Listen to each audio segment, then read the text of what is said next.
দেখছেন কলকাতা টিভি, আপনাদের সঙ্গে আমি অর্পিতা। শুরু করছি সেরা 10। নীতি আয়োগ বাতিলের দাবি, মমতার আগামীকাল নীতি আয়োগের বৈঠকে যাব। বৈঠকে যোজনা কমিশন ফেরানোর কথা বলবো। দিল্লিতে সাংবাদিকদের মুখোমুখি হয়ে বললেন মমতা, কংগ্রেস আগে বললে ভালো হতো। নীতি আয়োগের বৈঠক বয়কট প্রসঙ্গে বললেন মমতা। এই বিষয়ে বিস্তারিত জানবো। ফোনে রয়েছেন বিশেষ প্রতিনিধি দেবজ্যোতি ঘোষ। দেখো, আজকে মুখ্যমন্ত্রী মমতা বন্দ্যোপাধ্যায় তিনি দিল্লি সফরে গেছেন। আগামীকাল তিনি নীতি আয়োগের বৈঠকে যোগ দেবেন বলে এখনো পর্যন্ত সিদ্ধান্ত হয়েছে। তবে নীতি আয়োগ এই মুহূর্তে কিন্তু আজ কোনো প্রয়োজনীয়তা নেই বলে মুখ্যমন্ত্রী বলেছেন যে নীতি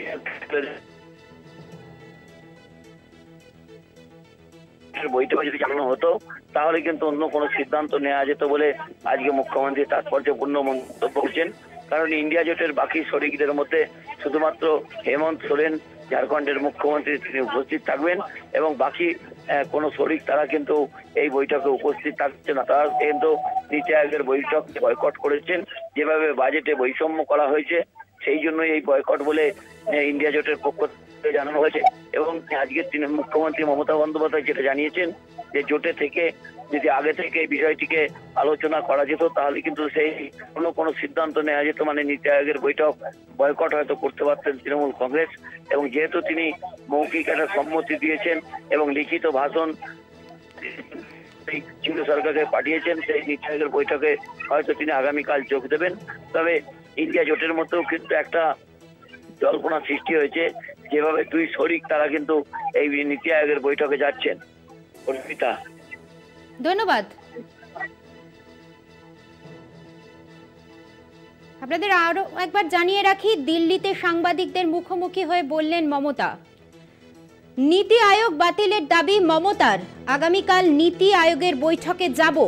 বৈঠকে যোজনা কমিশন ফেরানোর কথা বলবো। দিল্লিতে সাংবাদিকদের মুখোমুখি হয়ে বললেন মমতা, কংগ্রেস আগে বললে ভালো হতো।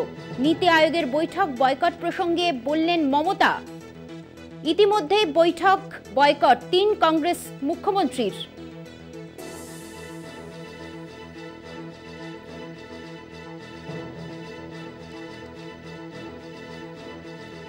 নীতি আয়োগ বাতিলের দাবি মমতার।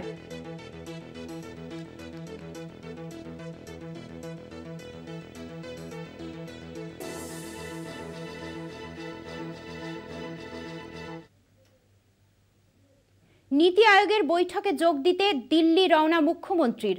7 দিন আগে লিখিত বয়ান পাঠাতে বলেছিল, তারপরে বাজেট হয়েছে।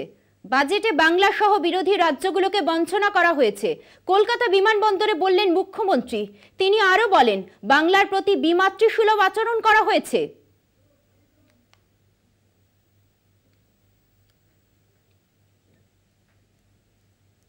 কিন্তু এদের যে আচরণ, তারপরে আমাদের স্পিচ পাঠাতে বলেছিল 7 দিন আগে, রিটেন স্পিচ, তারপরে বাজেট হয়েছে।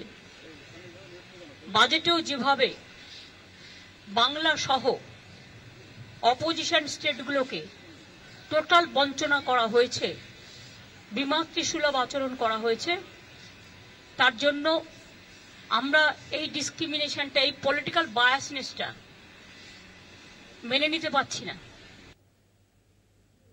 বাংলা ঝাড়খণ্ড ভাগের দাবিতে অনড় ঝাড়খণ্ডের বিজেপি সাংসদ নিশিকান্ত দুবে।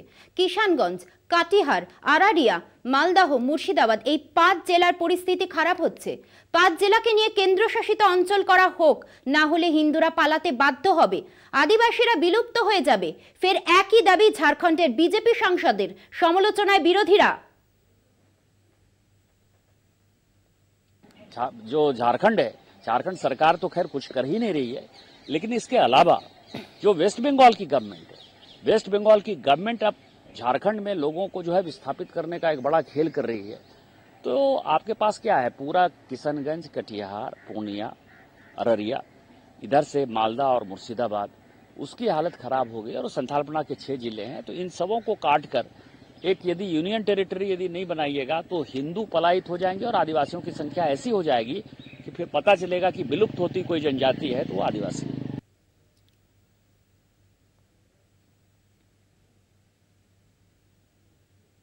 বাংলা ভাগের দাবি পাল্টা হুঙ্কার মমতার।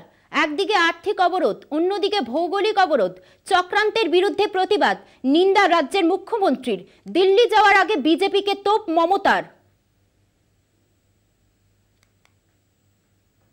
যে attitude from minister two BJP party, এমনকি বাংলাকে ভাগ করার চক্রান্ত। একদিকে হচ্ছে ইকোনমিক ব্লকেড, অন্যদিকে হচ্ছে জিওগ্রাফিক্যালি ব্লকেড, পলিটিক্যাল ব্লকেড, এবং বিভিন্ন দিক দিয়ে ঘিরে টুকরো টুকরো করে দেওয়ার দেশকে যে পরিকল্পনা। এবং মিনিস্টার নিজে when parliament is in process, he is making his own statement to divide the Bengal, and now from different sources different party member is giving different type of statement to divide Bihar, to divide Jharkhand, to divide Assam, to divide Bengal. We strongly condemn this attitude. Divide Bengal, to divide Bengal means divide our country India. We don't support this.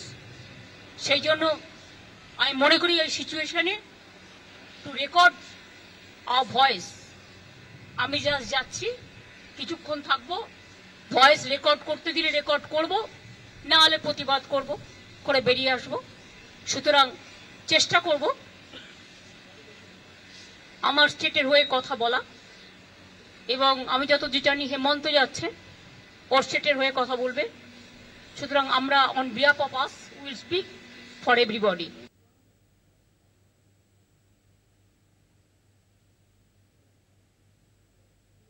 Sukanta, Nishikanta, Ananta মহারাজের পর গৌরীশঙ্কর ঘোষ। এবার মুর্শিদাবাদের BJP বিধায়কের মুখে বাংলা ভাগের ইঙ্গিত। মুর্শিদাবাদ সহ আরো 5টি জেলা নিয়ে কেন্দ্রশাসিত অঞ্চলের দাবিতে সরব গৌরীশঙ্কর। 2 বছর আগে স্বরাষ্ট্রমন্ত্রক ও রাজ্যপালকে চিঠি দেন তিনি। বিজেপি বিধায়কের মন্তব্যে তীব্র বিতর্ক।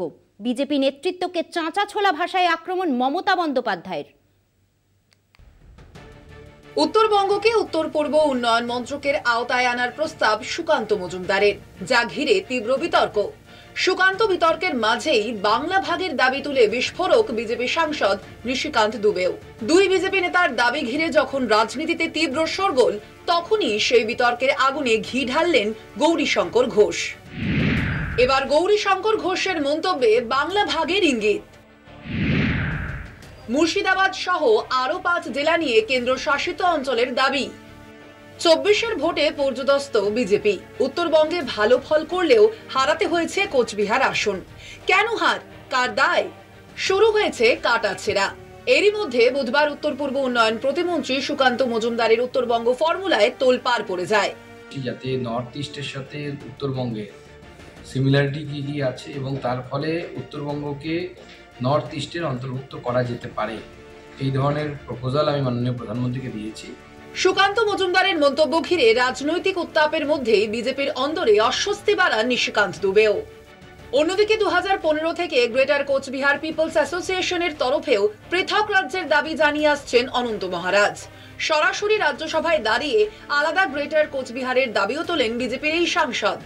বারবার বাংলা ভাগের ইঙ্গিত বিজেপির। গেরুয়া শিবিরকে লাগাতার আক্রমণ শাসক দলের। বাংলাকে ভেঙে টুকরো টুকরো করতে চাইছে বিজেপি। তোপ খোদ মুখ্যমন্ত্রী মমতা বন্দ্যোপাধ্যায়ের।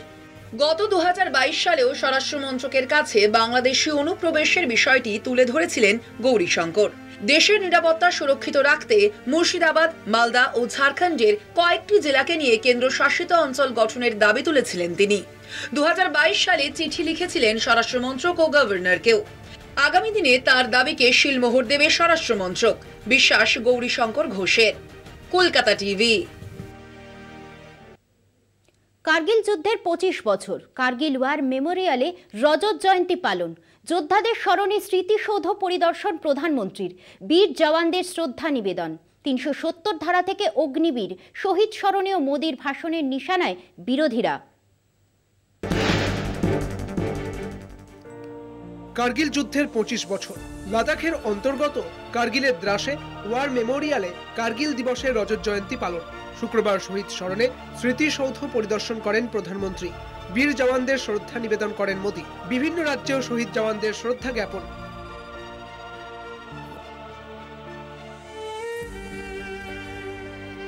কার্গিল দিবস উপলক্ষে দ্রাসে বীর জওয়ানদের শ্রদ্ধা জানাতে একটি অনুষ্ঠানের আয়োজন করা হয়। অনুষ্ঠানে ভাষণ রাখেন প্রধানমন্ত্রী।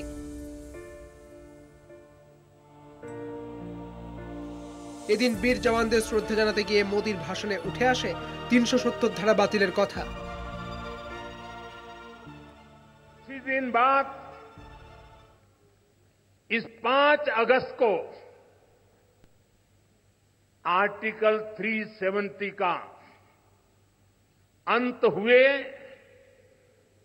5 वर्ष पूरे होने जा रहा है। जम्मू कश्मीर आज नए भविष्य की बात कर रहा है,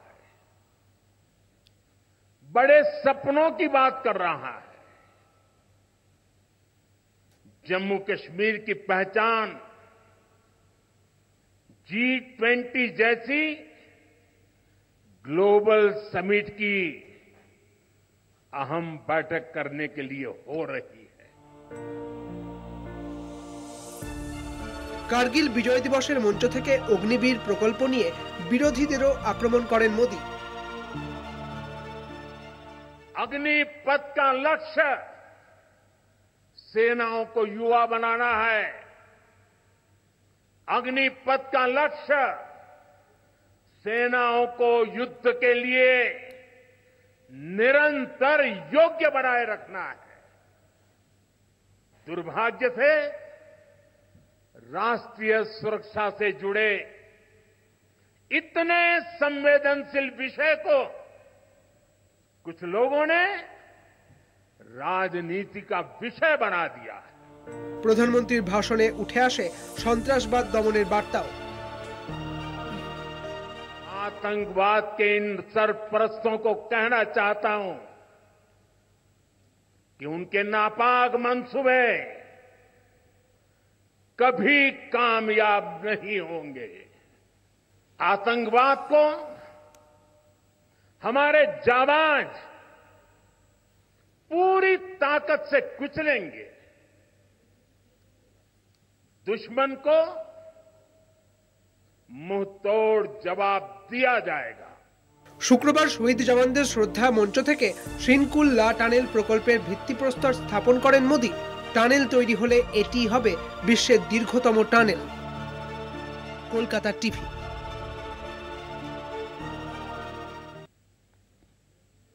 এখন সময় একটা বিরতির। ফিরছি বিরতি নিয়ে, সঙ্গে থাকুন। ফিরে এলাম বিরতির পর যে খবরে নজর রাখছি, সোনারপুরে জামালের বাড়িতে পুলিশের অভিযান। জামালকে নিয়েই তল্লাশি অভিযান পুলিশের। বাড়িতে 15 লিটার জলের ট্যাঙ্কের হদিশ। শুধুই কি জলের ট্যাঙ্ক? তদন্তে পুলিশ, উদ্ধার বেশ কিছু নথি ও হার্ড ডিস্ক। জামালের বাড়িতে ট্যাঙ্ক রহস্য, পুলিশি অভিযানে জলের ট্যাঙ্কের হদিশ। জলহীন 15,000 লিটার ট্যাঙ্ক, বেশ কিছু নথি, হার্ড ডিস্ক উদ্ধার করে পুলিশ। 19 জুলাই গ্রেফতার করা হয়েছিল সোনারপুর কাণ্ডের মূল অভিযুক্ত জামাল সরদারকে। এক সপ্তাহ পর 26 জুলাই জামালকে সঙ্গে নিয়ে তার বাড়িতে অভিযান সোনারপুর থানার পুলিশের। জামালের বিরুদ্ধে বিস্ফোরক দাবি এক অভিযোগকারী নিয়ে। জামালের ঘরে বেআইনি অস্ত্র ছিল, সেই অস্ত্র দিয়েই ভয় দেখাতো জামাল। এমনকি শিকল দিয়ে বেঁধে রাখা হতো বলেও দাবি অভিযোগকারী। ওর পিছন সাইডে ঘরের গেট আছে, সামনের দিকে ঘরের গেট আছে। পুলিশ বলছে যে ওর হচ্ছে ঘর পাহারা দিচ্ছে। ঘর পাহারা দেওয়া কারণে ওর ঘরে বেআইনি অস্ত্র ছিল, নেপালা ছিল, বন্দুক ছিল, যেসব দিয়ে মানে আমাদের ভয় দেখাতো। সেসব ওর ঘরে তো কোনো কিছু সার্চ করা হয়নি। বড়বাবু হচ্ছে বললো সার্চ করবো, একটা কোর্ট অর্ডার নিতে কতদিন সময় লাগে। সেই 16 তারিখ থেকে আর এই 26 তারিখ হয়ে গেল, সবে আজকের এসে বলছে ঘরে কিছু নেই। তার মানে পুলিশ ওর সহযোগিতা করে মাল জল সব বার করে দিয়েছে, দিয়ে তারপরে পুলিশ এসছে, এখন এসে বলছে ঘরে কিছু নেই। ওই আধার কার্ড ডিবিআর আর বাদ হয়ে গেল, স্যার জানে ওই খালি ওই জলের ট্যাঙ্কিটা ছিল ভাঙা। যেখানে সালিশি বস্তু সেখানেই মেলে ট্যাঙ্কের হদিশ, যা ভাঙে সোনারপুর থানার পুলিশ। যেখানে শিকল বাঁধার হুক ছিল সেখানেই মাটির তলায় একটি চেম্বারের সন্ধান মেলে। কি কারণে ওই চেম্বারটি ব্যবহৃত হতো তা খতিয়ে দেখছেন পুলিশ কর্মীরা। যদিও পুলিশ সূত্রে খবর, জামাল দাবি করেছেন জলের ট্যাঙ্ক হিসেবে মাটির তলার ওই চেম্বারটিকে ব্যবহার করতেন। প্রায় ঘন্টা দেড়েক ধরে চলে তল্লাশি অভিযান। জামালের বাড়িতে মাটির তলার এই চেম্বার কি শুধুই জলের ট্যাঙ্ক, তার উত্তর খুঁজছে পুলিশ।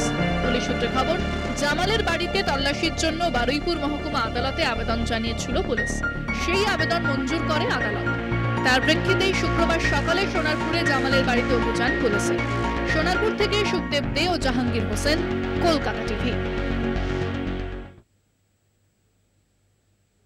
গঙ্গাসাগরের ভাঙন রোধে চেন্নাই আইআইটির সাহায্য। পূর্ণিমার কোটাল আর নিম্নচাপের জেরে ভয়াবহ ধসের মুখে গঙ্গাসাগর। আতঙ্ক ছড়িয়েছে কপিল মুনির মন্দির সংলগ্ন এলাকা জুড়ে।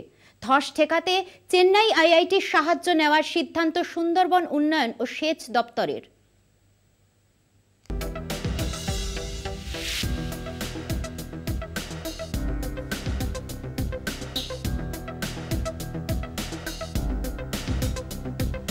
রাজ্যের অন্যতম পর্যটন কেন্দ্র গঙ্গাসাগর। সম্প্রতি ভরা কোটাল ও নিম্নচাপের জোড়া ফলায় ভয়াবহ অবস্থা হয়েছিল গঙ্গাসাগরের। উপড়ে পড়ে বিদ্যুতের খুঁটি, ভেঙে চুরে একাকার পানীয় জলের কল, জলের পাইপ। ভাঙন আটকাতে সরিয়ে দেওয়া হয়েছে অস্থায়ী দোকানঘর। আর এবার ভাঙন আটকাতে চেন্নাই আইআইটির সাহায্য নেওয়ার সিদ্ধান্ত সুন্দরবন সেচ ও উন্নয়ন দপ্তরের। অনেকে দেখছি অফিসাররা রয়েছে, তারা পরিদর্শন করছে, যেগুলো দেখছি তারা যে কথাবার্তা বলছে যে এটাকে আটকানোর প্রচেষ্টা করছে তারা, কিন্তু কোনো মতে আটকাতে পারছে না। এখন কি পরিস্থিতি? এখন তো দেখছি খুবই ভয়াবহ অবস্থা। মানে 2 নম্বর তো 4-5 তো নেই, শেষ। এখন 2 নম্বরের একটু রয়েছে, ওটা পরের কোটালে ওটাও শেষ হয়ে যাবে। আপনারা এখন যেটা চাইছেন যে যেটা আমাদের মেকুন্ডোস ফার্ম লিমিটেড, আমাদের ইউটি এবং এমইউ তরফ থেকে যে চেন্নাইয়ের আইআইটি আর চেন্নাই যারা রিসার্চ ফেলো, যারা রিসার্চ করেছিলেন এটা তারা চাইছেন, সেটা যদি পাওয়া যায় তাহলে ওনারা ব্যাপারটা আরও বুঝতে পারবেন। অতীতেও ভাঙন রুখতে সাহায্য নেওয়া হয়েছিল চেন্নাই আইআইটির। সেই সময় একটি বিস্তারিত প্রকল্প রিপোর্ট তৈরি করা হয়েছিল। এবারও গত কয়েকদিন ধরে ভাঙন এলাকায় সমীক্ষা চালিয়েছে সেচ ও সুন্দরবন উন্নয়ন দপ্তর। ভাঙন কবলিত এলাকা থেকে সংগ্রহ করা হয়েছে মাটি ও বালি। জোয়ার ও ভাটার সময় কতটা জলস্ফীতি হচ্ছে তারও পরিমাপ চলছে। পরবর্তী সাগর মেলার আগে কিভাবে ভাঙন রোধ করা যায় সেই নিয়েই পরিকল্পনা করছে সেচ দপ্তর। গঙ্গাসাগর থেকে কোয়েল মণ্ডলের রিপোর্ট, কলকাতা টিভি। সংরক্ষণ সংস্কার আন্দোলনে নিহতের ঘটনার তদন্তে বিচার বিভাগীয় তদন্ত কমিশন গঠন করল বাংলাদেশ। শুক্র ও শনিবার ঢাকা এবং সংলগ্ন এলাকায় কারফিউ শিথিলের সময়সীমা বাড়ানো হয়েছে। ধ্বংসযজ্ঞের সঙ্গে জড়িত অপরাধীদের গ্রেফতার করে বিচারের আওতায় আনতে সহায়তা করার জন্য দেশবাসীর প্রতি আহ্বান জানিয়েছেন বাংলাদেশের প্রধানমন্ত্রী শেখ হাসিনা। সার্বিক পরিস্থিতি নিয়ে উদ্বেগ প্রকাশ রাষ্ট্রসংঘের।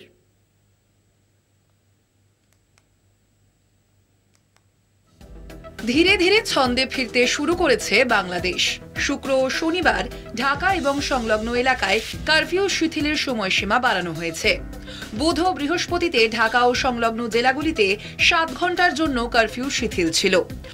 শুক্র এবং শনিতে ঢাকা, গাজীপুর, নারায়ণগঞ্জ জেলা ও শহরে 9 ঘন্টার জন্য কারফিউ শিথিল করা হয়েছে। তবে পুলিশি ধরপাকড়ের পাশে রয়েছে সেনাবাহিনীর টহল। পুলিশের শীর্ষ কর্তাদের সঙ্গে বৈঠক করেছেন বাংলাদেশের স্বরাষ্ট্রমন্ত্রী। কোটা আন্দোলনকে ঘিরে এখনো পর্যন্ত ঘটে যাওয়া সব ঘটনা এবং হত্যার তদন্তে 1 সদস্য বিশিষ্ট একটি বিচার বিভাগীয় তদন্ত কমিশন গঠন করা হয়েছে। প্রধানমন্ত্রী শেখ হাসিনা স্পষ্ট হুঁশিয়ারি দিয়েছেন, কাউকে রিয়াত করা হবে না। তার অভিযোগ, বিরোধী দল বিএনপি এবং জামাতে ইসলাম ছাত্রদের ঢাল করে চলতি হিংসাত্মক ঘটনা ঘটিয়েছে। তার কথায় দেশবাসীর নিরাপত্তা ও দেশের সম্পদ রক্ষায় কারফিউ জারি ও সেনা মোতায়েন করতে হয়। তিনি এই ধ্বংসযজ্ঞের সঙ্গে জড়িত অপরাধীদের গ্রেপ্তার করে বিচারের আওতায় আনতে সহায়তা করার জন্য দেশবাসীর প্রতি আহ্বান জানিয়েছেন। অন্যদিকে বাংলাদেশের সার্বিক পরিস্থিতি নিয়ে উদ্বেগ প্রকাশ করেছে রাষ্ট্রসংঘ। রাষ্ট্রসংঘের মতে যে কোনো প্রতিবাদ বিক্ষোভ শান্তিপূর্ণ পথে চলা উচিত। তবে প্রশাসন যাতে সাধারণ মানুষের সেই শান্তিপূর্ণ প্রতিবাদের অধিকার নিশ্চিত করে সেদিকেও আলোকপাত করেছে রাষ্ট্রসংঘ। কলকাতা টিভি। সেরা 10 আজ এই পর্যন্তই। দেখতে থাকুন কলকাতা টিভি, রাত দিন 7 দিন।